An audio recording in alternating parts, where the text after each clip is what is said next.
Hello, hello, hello, everybody. How's it going?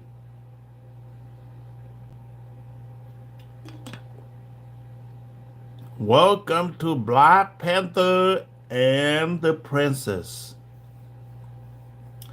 I know, right? It has been a while. It's almost 2 months now, guys, that I haven't done anything on this channel. So I was busy creating another channel for my audience in the Mongol speaking language fans. So yeah, it's been a while, and my channel here, Black Panther and the Princess, was sitting idle for a while. I know the last story I tell in this channel was the Dragon and Fallon Lake. So wait, no, yeah, it was the Dragon and the Mississippi Dam. How the son, the father, drowned in the river by the dam down the Mississippi River. So that was the last time I was in this channel. Okay, so I know it's been a while. Some of you guys probably running away or ran away already. Uh, so I had to come back and do something about this channel. Okay.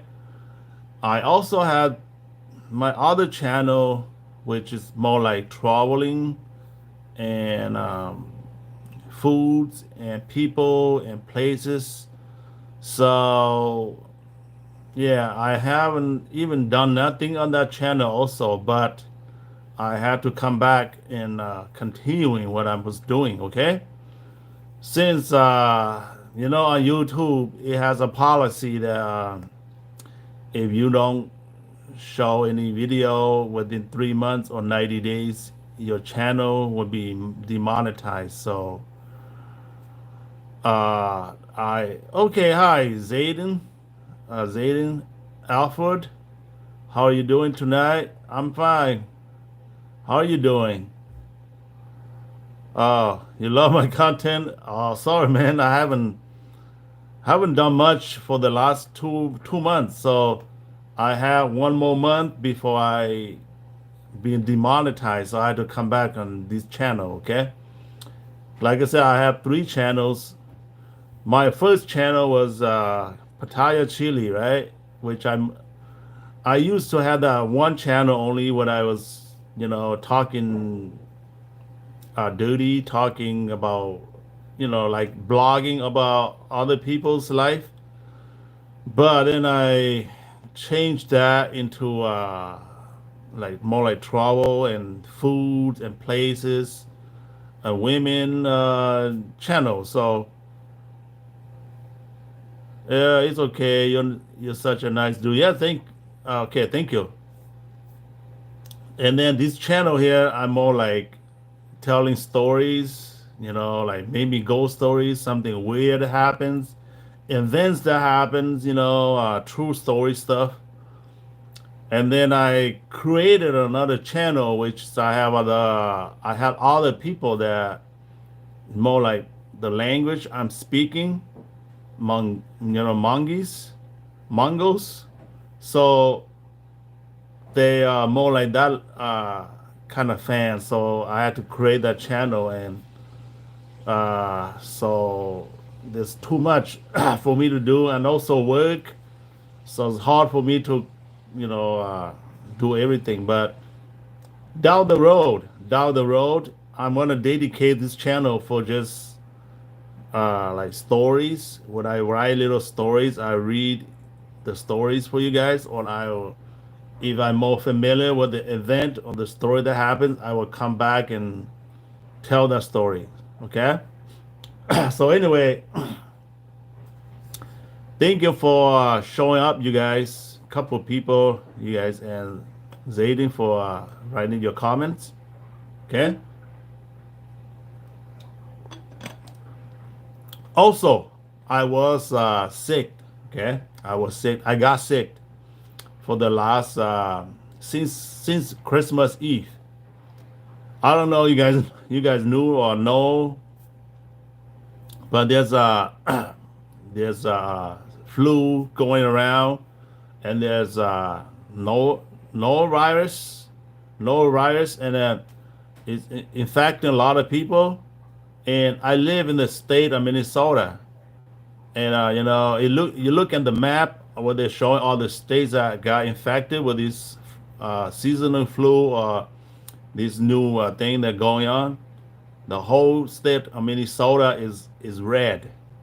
That means a lot of people here got sick, and they recommend that if you're not really that sick, don't show up in the hospital or emergency room because they have no room for you. So I read an article on was it Yahoo News the other day, or was it MSNBC News the other day. Do you wipe or let it crash? uh, I think in the third world country you had to let it crash, okay? But in America, more like you had to you had either wipe it off, or wash it away. Okay, so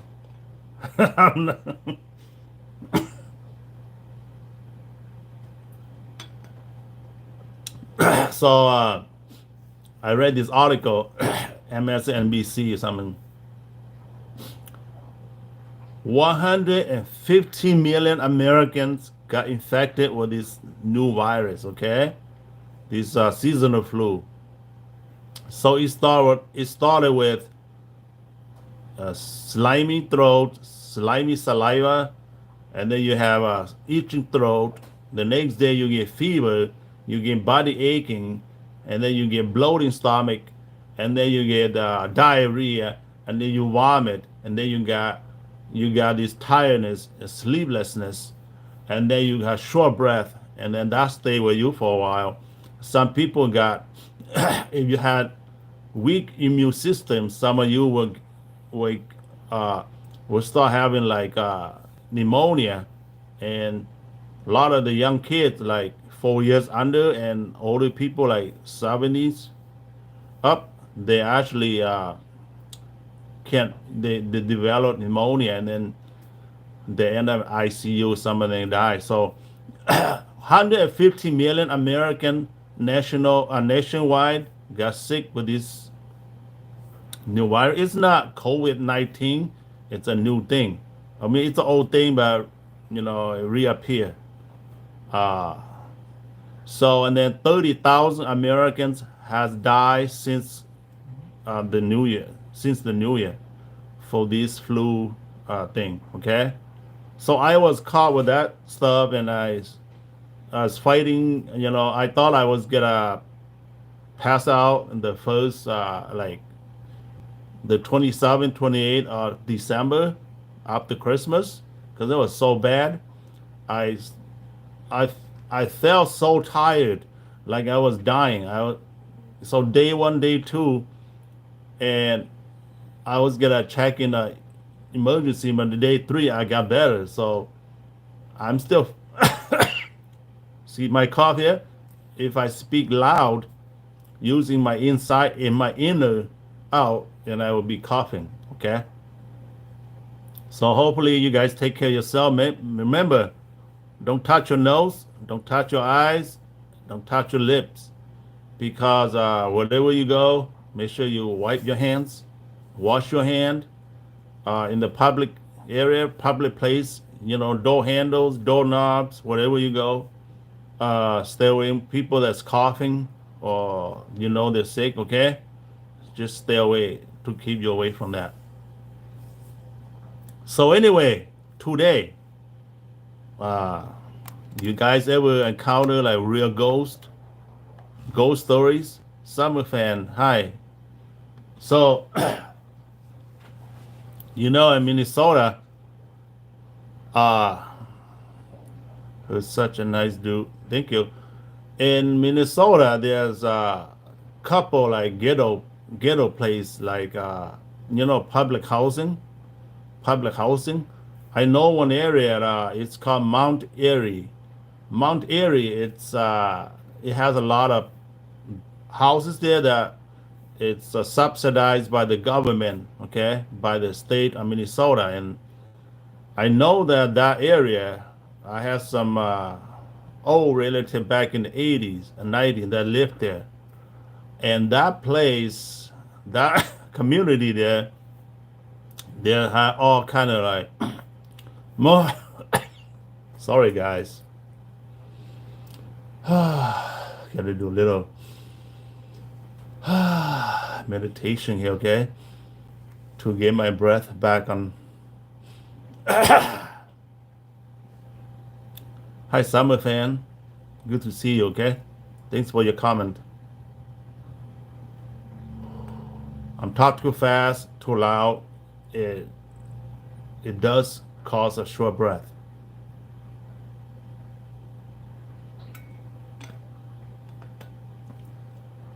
So the buildings, or you say apartments or public housing that sitting on that area in Mount Airy, it used to be like cemetery, a cemetery there.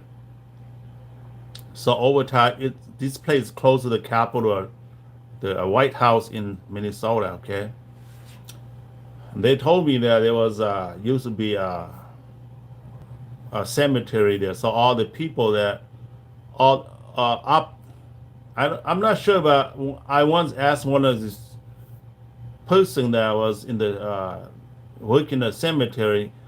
We were there for a funeral, a burial. I asked one of the guy, say, how long this grave stays here, and he said, well, we have uh, a maximum of space. So once all the people,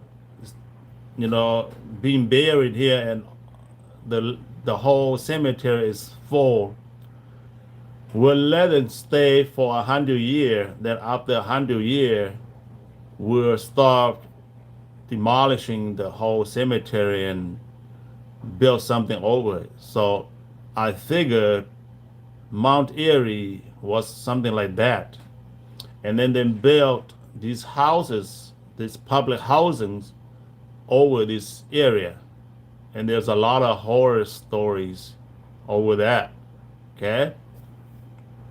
And next to Mount Airy now, it's the Oak Cemetery. And I know a lot of relatives, a lot of the Hmong people are buried in Oak Cemetery. It's next to Mount Airy, close to the capital of Minnesota, the Capitol building, the White House. Okay, and there's a lot of ghost story where they see weird. I know there was a house next to the cemetery where some of the people that I know they used to live there, and they said that house was haunted. Okay, okay, so they see people come out of the city bus and go into the cemetery. It's weird thing happen. So down the road, I would go into the house, and I would take photo or videos of it, and I tell you the story. But not now. It would be like maybe next year or so, next couple months when the snow is gone. Uh anyway, I plan to go and sleep in the cemetery, like camp out at night, see what kind of ghosts will come and visit me, or what do I see. Okay, this is what I plan to do on this channel down the road. Okay, so I'm just give you a hint ahead of time what's gonna happen in this channel. So I also know a lot of horror stories, scary stuff out of Mount Airy because I had people that used to live there. And my goal on this channel is go to a place what things happen, and I will show you the house, and I'll tell you the story. It's not like a real ghost story, but it Jacob Prick Prick Pritchard Pritchard. Sit back, relax, take a sip of your drink, and let one rip. Yeah, baby. Okay, thanks. All right, sit back, take a sip. Hmm. Your drink, let it roll, let it rip, right? Mmm. Mmm. Feels better, dude. Thanks. Catch my breath. So yeah, pretty much would be like stories like that. Okay, so I will go to this house. Right. I like red poop. You are welcome. Okay, thanks. So I know this house back in the 90s when I first moved to Minnesota. It's on 26 and was it uh, Chicago in South Minneapolis. Anyway, I know the house still there, right? So back in the 90s, a lot of my friends from high school, we just got out of high school, right? And then, we were the one that did not want to go to college, so we decided to go to work. And those guys, I know a couple of those guys, they came and they rented the house, and I don't know, it was haunted or it was something going on in that house. Nobody want to live there, and so they rented the house cheap. It was like $100 a month, and there's three of the guys that rented that place. And you know what happened to them? So the night before they went to bed, they're fine. But then when they wake up, they got like sore arm and sprained ankles and wrist.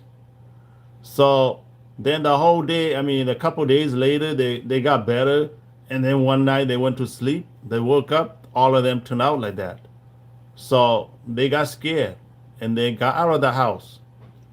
And after that, there's no more the pain that they had, the symptom and the symptom that they had. So, oh, Juan said, I miss the 90s. Yes, dude, the 90s always. I miss the 80s, the mid 80s, and the 90s. Okay, and nothing. Today's life is different than those days.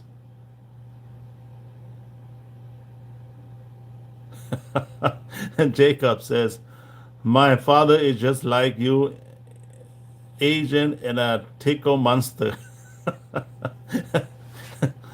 Thanks, bro. I Cookie Monster, Tickle Monsters. Yes, mid 80s. Yes, 100% mid 80s. Okay, so in the 80s, I was in Cali. Okay, I used to live in Cali. Uh, I went to school. I live in a city called Riverdale, Colinga, and I was living between Colinga and Riverdale. Riverdale was a high school that I went to, and it was fun.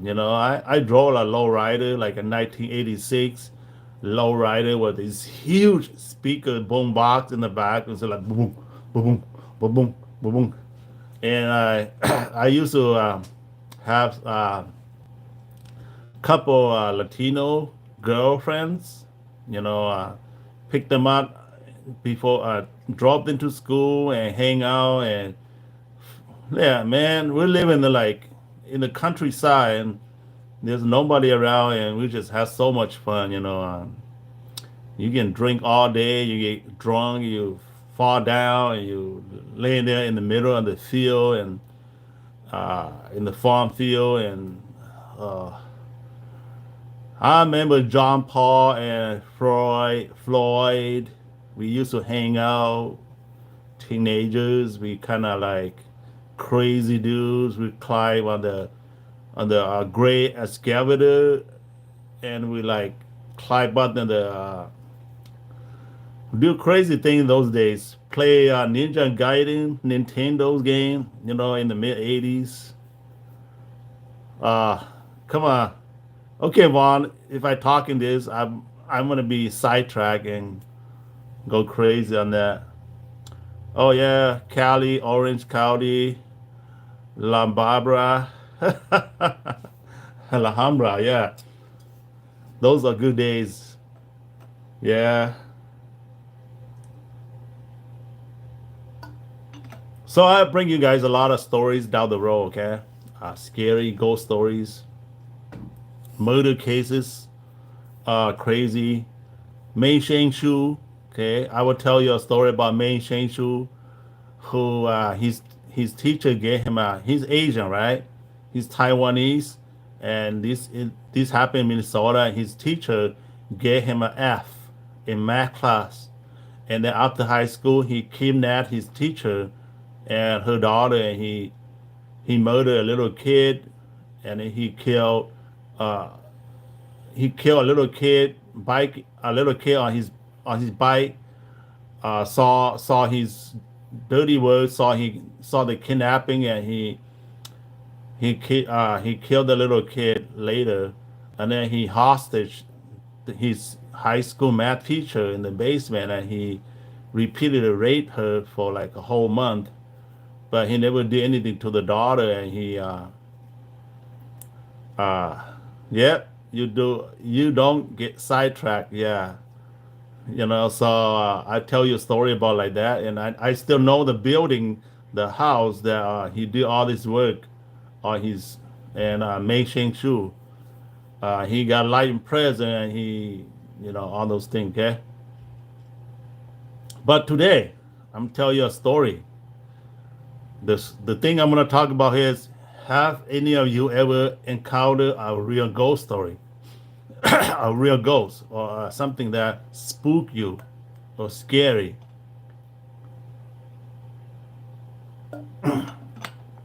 Something close to you, or something happening, or it makes you feel like you got goosebumps, okay, and then you get scared. You feel like your hair, the back of your hair is sticking up. All right, so all those kind of things, okay. But today I'm gonna tell you a story. So I have I have a brother, the youngest brother that lives in Thailand. Okay, he lives in. Okay, so I was from Thailand a long time ago in the 80s, uh, and then my brother never get the chance to come over here, and he remained in Thailand, and he lived in Thailand. So back in the 90s, he was just like 20.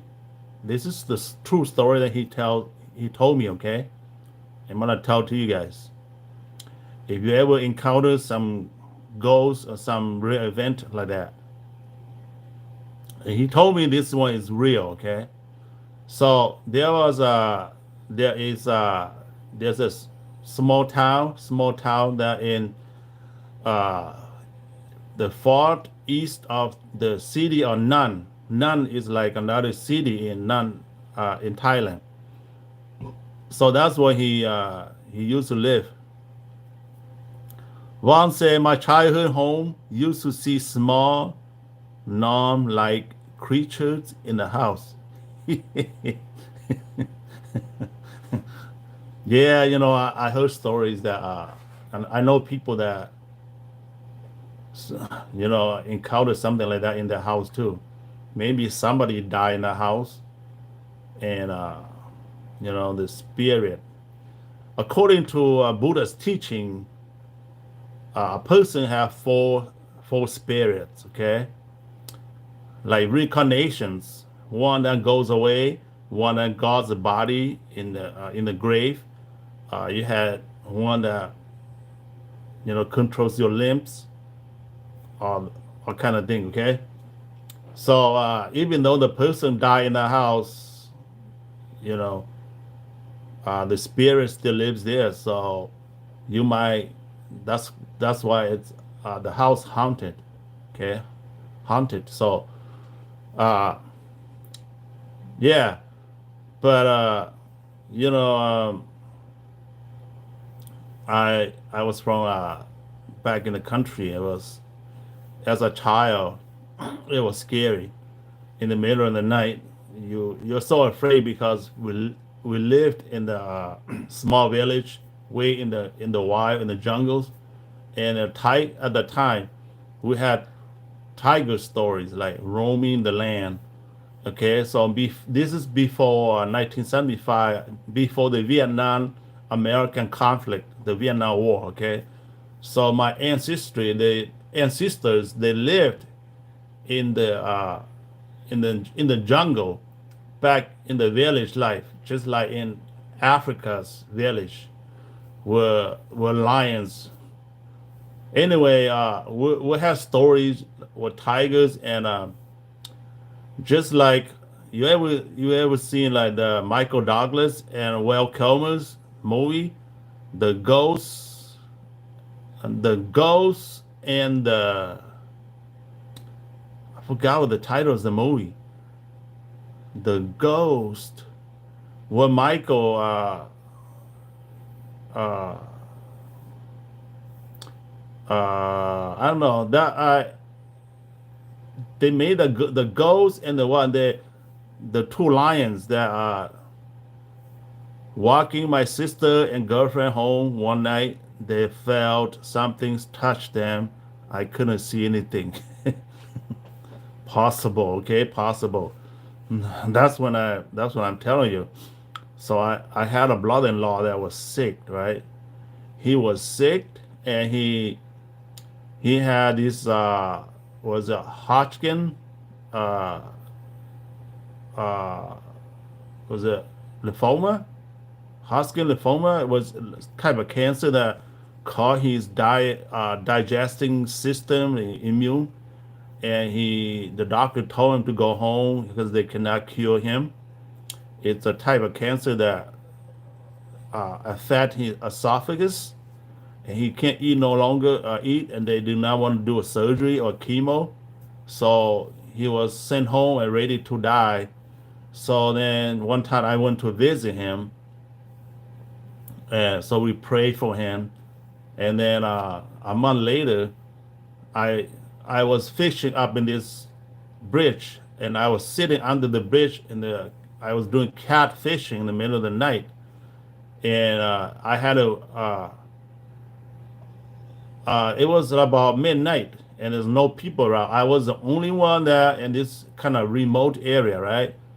And then from behind me, I felt something that's moving, and like phew, like a wind's blowing, right?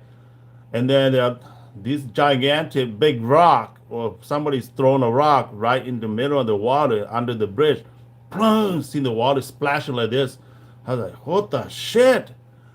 And I turn around, looking around, there's nobody. And then suddenly I got a phone call from my other brother-in-law. Said, he's like, hey bro, just call to let you know it's 2 a.m. in the morning, and your brother-in-law passed away. He died. So I felt like he came and say goodbye or something, you know. Once they were freaking out, I did see her shirt getting pulled on my by an invisible force. Yes, man. You know. Anyway, I got a lot of stories to tell you about freaking stuff. Okay, so I would tell you something that actually happened to me, that somebody that lived with me for a while, and that person passed away, but I would tell the story to you guys. Okay, that there's another force that invisible force on the other side, that another dimension that you won't see. So there's existing, but live in another force, another dimension. Okay, we don't see it, but for some people, they actually will see it. Okay, because we don't have the ability to see the other side. Yeah, another dimension. Okay. So anyway, let's go back to my story. Now I'm gonna tell you guys. So this is what my brother told me. Okay, I was in Thailand visiting him like 10 years ago. I haven't been to Thailand for the last 10 years. So 10 years ago, I was in Thailand, and he and me were sitting, and we start talking about, what do you encounter in your life? This is what he told me. Okay, so back in 1990s, he was just 19. Okay, and I was over here in the U.S. living in Cali. Uh, that was 1990. I was still living in Cali. So he was living in Thailand in this small village, little small town that is way northeast Thailand, way up.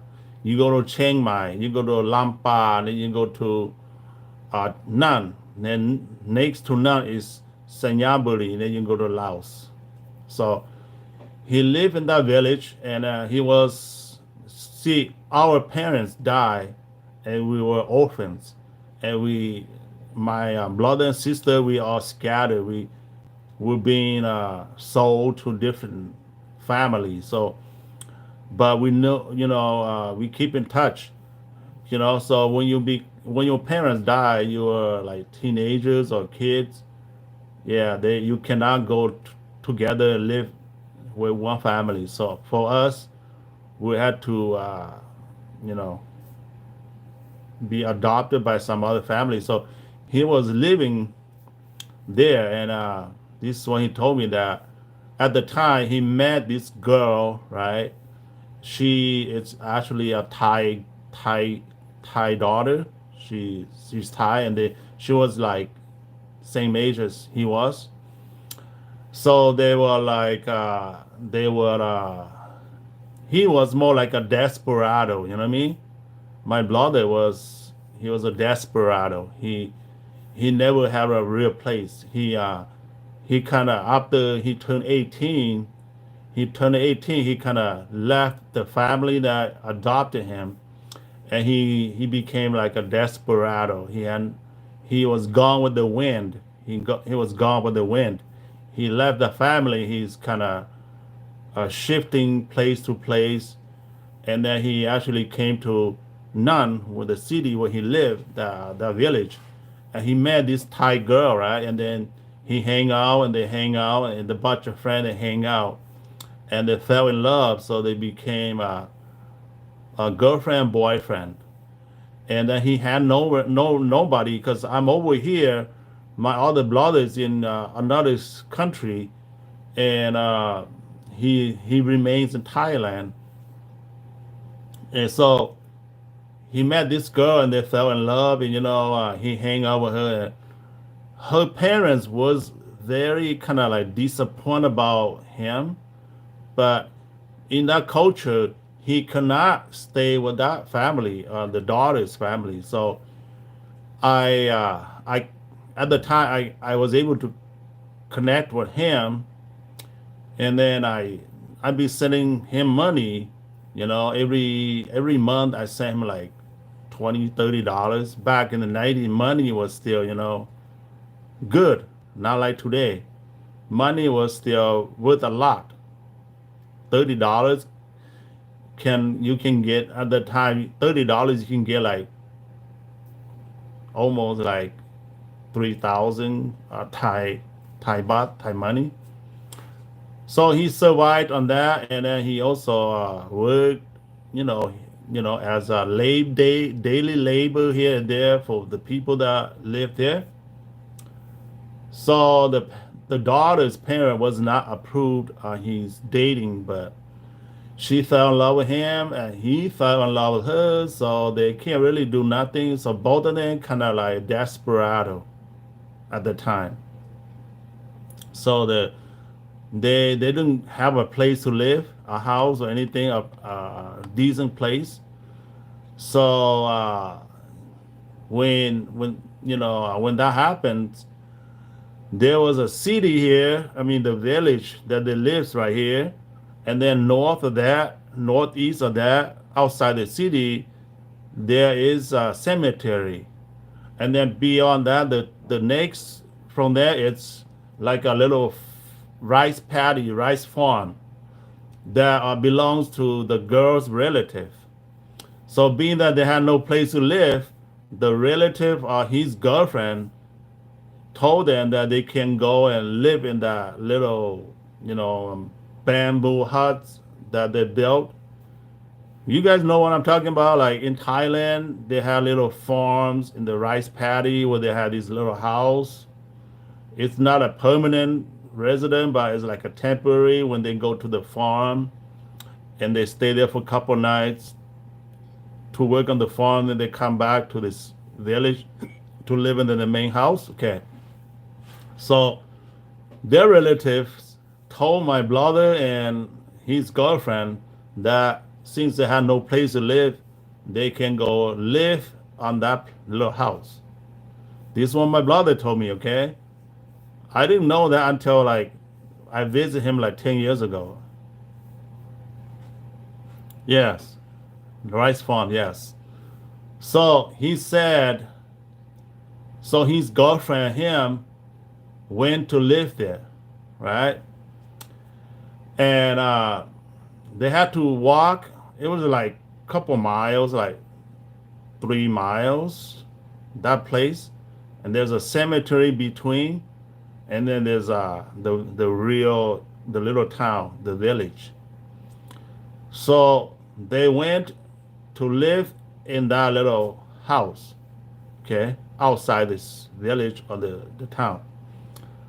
So he said, so they lived there for like a couple of weeks, and then one day he came to the city, and the girlfriend stayed behind, okay, in the little house.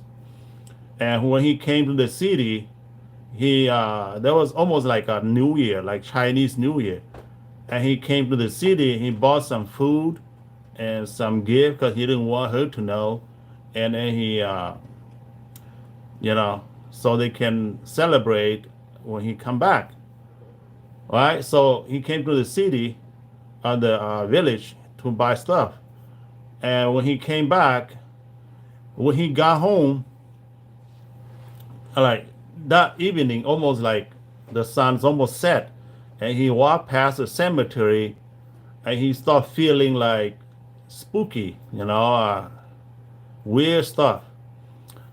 And when he got home, his girlfriend, the young Thai girl, told him that, hey, while you gone, I had some aunt and uncle came and visit me earlier. And then he like, really? And who are they? She's like, I don't know. They said they live around there, around the neighborhood there, around here. And they came to visit me and say hi. And they told me Happy New Year and those things, and they left. So my brother was like, that's weird. There's nobody live around this little house, this farmhouse. This is open field, and just you and me. How will somebody come over and say Happy New Year to you? And she's like, I don't know. They did come. There's an old lady and there's a guy, and then they came over. There's auntie, and they say Happy New Year to her. And then my brother was like, okay, so yeah, maybe there's people that are from the village came this way, or just say hi to his girlfriend or whatever. So I said, okay, yeah, let's cook. Yeah. So they're cooking the food. They ate the food, and then it gets dark about 8 or 9 o'clock, and they decided to uh, go into bed. Okay, so those house they have little patios like this, and they climb up the ladder and they sleep up there. Those are rice patio house. They're not built on the ground. They have a structure that you have to stay up. So it's like one level.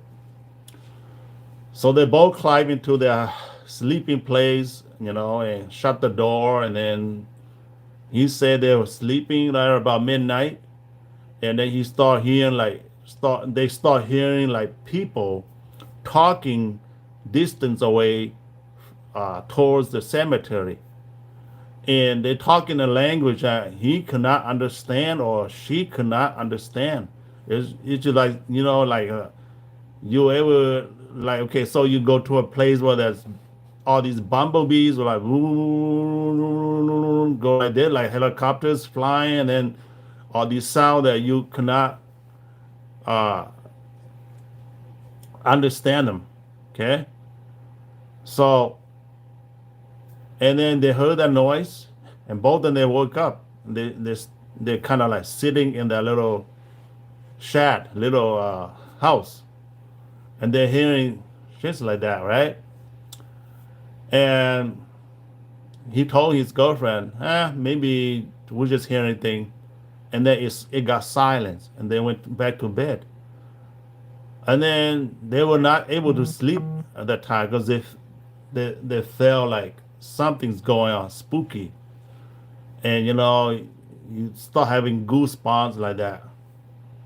So they went back to bed, and then that noise continued again. It's like coming out closer and closer to their place. And now they start feeling more and more pressure, scared, more scared. But my brother said he peeped through the window, the little bamboo wall and sheets, and he didn't see nothing. There's nobody out there, but they keep talking in like these sounds that you do not understand. Like uh so then it got silence, right? And they're sitting like this, looking at each other in the house, and they like whisper to each other like, "Is that is that those people that visited you earlier from the cemetery, like spirits from the cemetery, like ghosts?" Now they got scared, right? So they're very scared now, and all my brother had was like a knife, no gun, no nothing. And but he said that he did buy a lot of firecrackers, firecracker, because they were gonna celebrate the next day and light up some firecracker, right? And he also had a lighter. So downstairs, right, the ladder downstairs under the house, they had this little fire that's still burning down there. It's kind of not inflamed, but like smoking. In Asia, in those places, remote places like that, to keep the fire burning, you had to carry like big logs and then start the fire, and keep burning like that. So they're sitting, looking at each other, and start feeling that. And now he said it was silence for like 10 minutes. Then it start that sounds like people's talking to each other. It's under the house now. It's under downstairs. It's surrounding downstairs. Like it sounds like there's a lot of people coming in there talking, right? Talking. So now the girlfriend got very scared, and then my brother's here. He felt like his whole head like become an afro hair, like in the 70s, afro hair. He felt like his head got so huge, like his hair, and he's like, "Oh my God, what do we do?" So he had his firecracker, right, and he had a string of firecracker like whole bunch, like maybe 5 or 6 of them, 5 or 10, a string. And he had his little door, right? So he decided that I should light it up, see what happened. So he opened the little screen, little door. He lighted a firecracker. He threw right under the house. Boom, boom, boom, boom, boom, boom, boom, boom, boom, boom, boom, boom, boom, boom, right? And he shut the door. And he's like, okay, see what happened.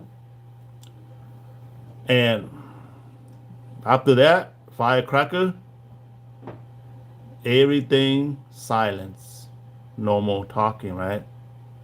And he thought, okay, let's go to sleep. Maybe it's done. And both of them snuggle each other, hold each other with, in bed. And then 30 minutes later, it start coming back. It start once it looks static. And listen, okay, to the end. So that thing start coming up. Okay, the talking noise. It's a language which they do not understand. Okay, it's a ghost. It's the other side, the other. So now they both can, wake up, sitting around again, and they felt like something's crawling on the stair, something's holding to the poles in the house, shaking, and then like somebody's, like all these, they more like a monkey, like a whole bunch of monkey is attacking the house from each side of the wall. They felt like that, and it was kind of start shaking a little bit. All right, so he did another one, throw another firecracker outside. Boom, boom, boom, boom, boom, boom, boom, boom, boom, boom, boom. This one's bigger, right? Okay, so they're all silent again. And he said it was so spooky, so scared. He never experienced anything like that in his life. So then it was silent. Now they didn't want to go to sleep no more. So my brother's kind of like holding his knife, got lighter. He had a flashlight. They had a flashlight, and that's all they had. And the small little thing like belongings, and the firecracker that he had. So they're both sitting there silence. And now another 10 minutes later, this force, it's coming again. Now they're jumping on top of the house, on the roof, like ninja guidance, like ninjas, like these super ninjas, like doing all their work, like some animals up there shaking the house. So my brothers told me that at this moment, him and his girlfriend, he told his girlfriend, we cannot stay. This ghost, this whatever that is from the cemetery, is not happy that we're here. They don't want us to be here. So Ninja Gaiden, yes, Ninja Gaiden.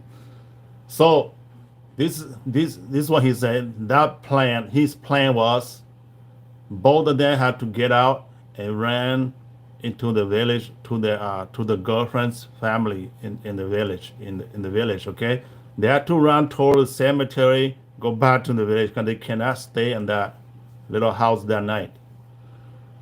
So while the force was shaking the house, jumping around like chickens or squirrel on top of the house, he told his girlfriend, "Let's get ready. We gotta get out of here, right?"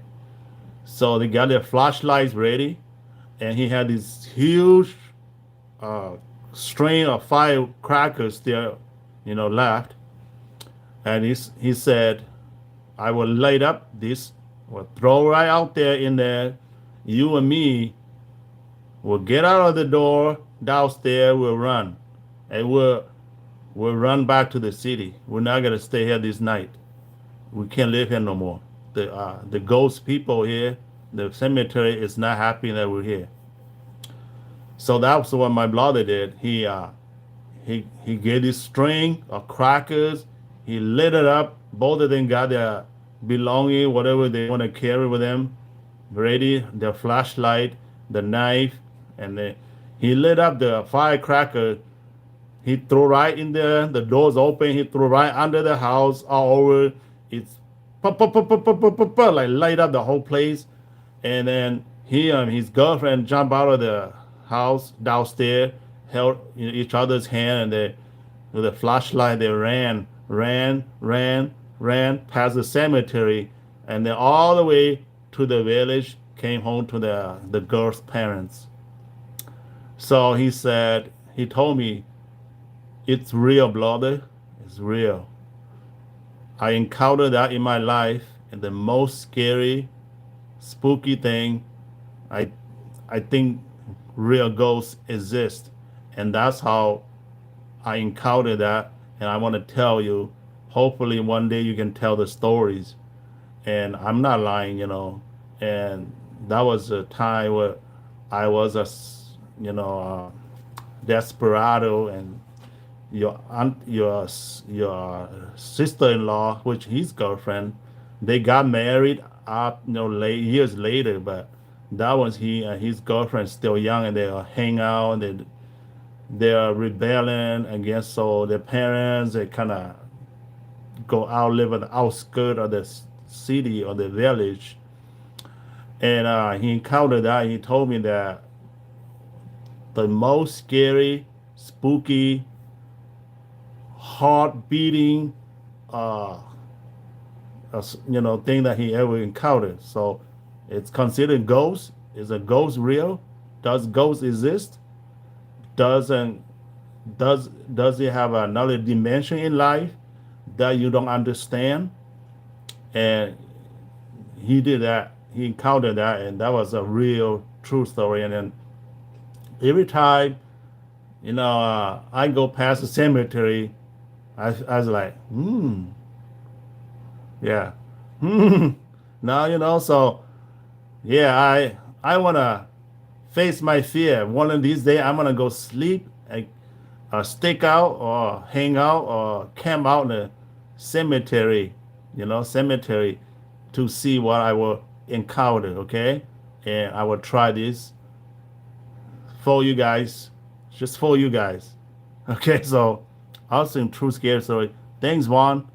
And Jacob says, try my pizza. It has garlic and oil for sauce, spinach, chicken, bacon, and fresh moss with Italian seasoning and Parmesan. Parmesan.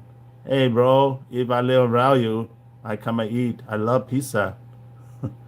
Vaughn said, I remember that they exist indeed. Thank you. I do believe they exist in another dimension, which uh, I will I will tell you guys on the next story. Okay, this is close to me, a family member, an auntie that, which is my mom's brother's wife. She already passed, and she is now buried in the Oak Cemetery. But I can tell you guys a story. Some people said she was crazy. Some people said she had seizure, she had brain dysfunctional, and she had a disease or loneliness. But my next story I would tell her her will be her. It's a true thing.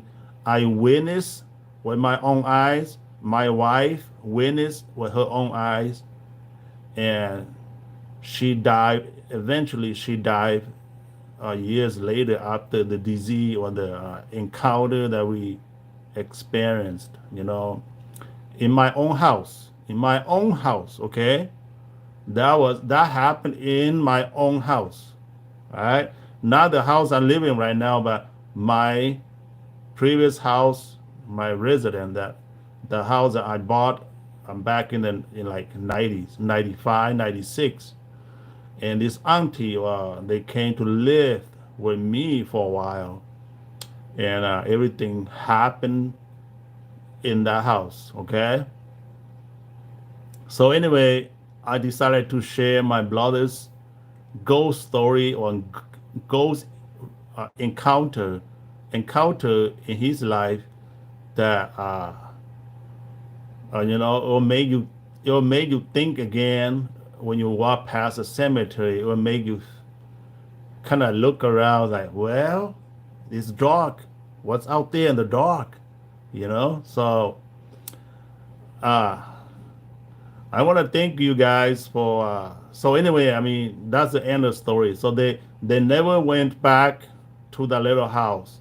They came to the city. They came to live with their in their the daughters, um, the girlfriend's parents, and then years later he became their son-in-law and lived with them for the rest of their life.